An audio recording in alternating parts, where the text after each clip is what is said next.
warahmatullahi wabarakatuh.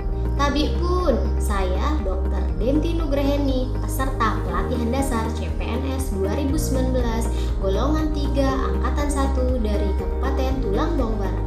Berikut ini adalah video kegiatan aktualisasi saya tentang optimalisasi pelayanan dokter terhadap lansia resiko tinggi dengan metode home visit di wilayah Desa Agung Jaya, UPTD, Puskesmas Rawat Inap Mercu Buana.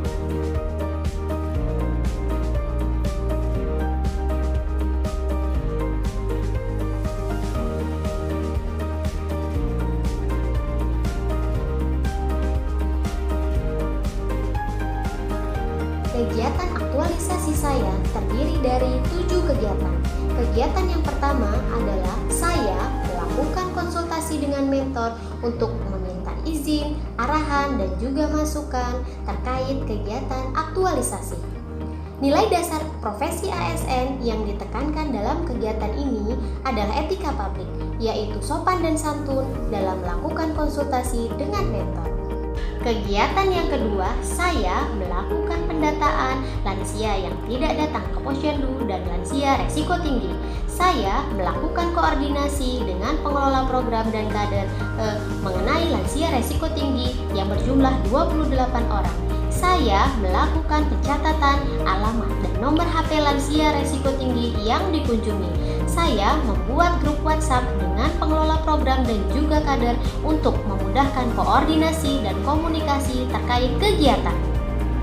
Nilai-nilai dasar profesi ASN yang ditekankan dalam kegiatan ini adalah nasionalisme, yaitu tidak diskriminatif dalam melakukan pendataan, dan anti korupsi, yaitu jujur dalam melakukan pendataan.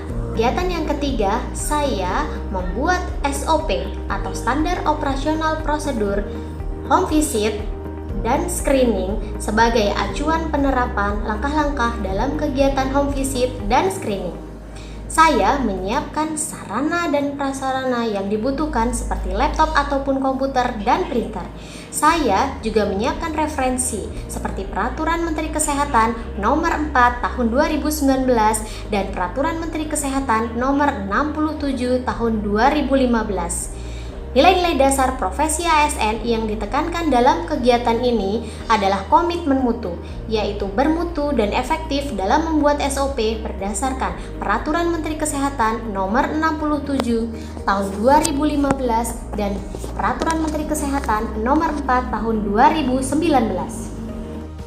Untuk kegiatan yang keempat, saya membuat instrumen untuk menilai kemampuan kognitif dan mental lansia resiko tinggi dan membuat leaflet yang berjumlah 28 buah sebagai media penyuluhan bagi lansia resiko tinggi.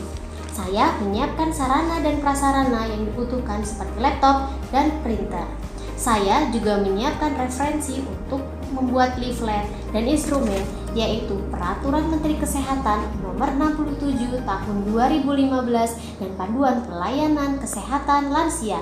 Nilai dasar profesi ASN yang ditekankan dalam kegiatan ini adalah komitmen mutu, yaitu bermutu dan efektif dalam membuat instrumen dan leaflet berdasarkan Peraturan Menteri Kesehatan dan Panduan Pelayanan Kesehatan Lansia. Untuk kegiatan yang kelima, saya melakukan home visit lansia resiko tinggi yang berjumlah 28 orang.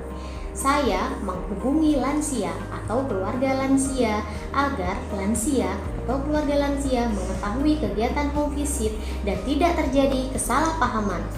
Saya menyiapkan alat-alat yang diperlukan seperti timbangan, meteran, stetoskop, sphygmomanometer, dan alat cek gula darah. Saya juga menyiapkan obat-obatan yang diperlukan untuk lansia yang menderita penyakit. Saya melakukan screening kesehatan fisik yang meliputi pemeriksaan berat badan, pemeriksaan tinggi badan, pemeriksaan tekanan darah, frekuensi nafas, frekuensi nadi, pemeriksaan dari ujung kepala sampai ujung kaki, dan pemeriksaan gula darah. Saya juga melakukan pemeriksaan atau screening kesehatan mental dengan menggunakan instrumen untuk mengetahui gangguan mental atau depresi dan gangguan kognitif atau daya ingat pada lansia resiko tinggi. Saya memberikan pelayanan gizi pada lansia resiko tinggi yang menderita penyakit tertentu seperti hipertensi atau diabetes mellitus atau penyakit lainnya. Saya memberikan penyuluhan pada lansia resiko tinggi mengenai pentingnya posyandu lansia dan mengenai lansia karena pada lansia terjadi penurunan fungsi organ tubuh sehingga rentan untuk menderita berbagai macam penyakit, dan agar lansia resiko tinggi rutin untuk berkunjung ke posyandu lansia 1 kali dalam 1 bulan. Saya memberikan pengobatan pada lansia resiko tinggi yang menderita penyakit seperti hipertensi atau penyakit diabetes mellitus atau penyakit tidak menular dan penyakit menular lainnya. Nilai dasar profesi ASN yang ditekankan dalam kegiatan ini adalah komitmen mutu, yaitu inovatif dan bermutu, dilakukan pada lansia resiko tinggi yang aktivitas fisiknya sangat terbatas. Kegiatan ke-6, saya melakukan evaluasi. Saya memeriksa hasil status kesehatan lansia, melakukan analisis hasil status kesehatan tersebut, membuat hasil analisis yaitu berupa data lansia yang sehat, lansia mengalami gangguan mental ataupun depresi, lansia yang mengalami gangguan ingatan atau kognitif, dan lansia dengan penyakit tertentu. Dapat peningkatan capaian pelayanan di posyandu dari 34,5% jadi 60,7%. Nilai dasar profesi ASN yang ditekankan dalam kegiatan ini adalah etika publik, yaitu cermat dalam melakukan evaluasi. Untuk kegiatan yang terakhir, yaitu kegiatan yang ke-7, saya menyusun laporan aktualisasi. Saya melakukan konsultasi dengan mentor untuk meminta saran dan juga masukan terkait laporan aktualisasi. Saya menyiapkan dan mengumpulkan bahan dan juga bukti untuk menyusun laporan aktualisasi. Nilai dasar profesi ASN yang ditekankan dalam kegiatan ini adalah anti korupsi, yaitu jujur atau tidak memanipulasi data dalam menyusun laporan aktualisasi. Demikianlah video laporan kegiatan aktualisasi saya. Semoga bermanfaat bagi kita semua, dan saya akhiri wabillahi taufiq wal hidayah. Wassalamualaikum warahmatullahi wabarakatuh.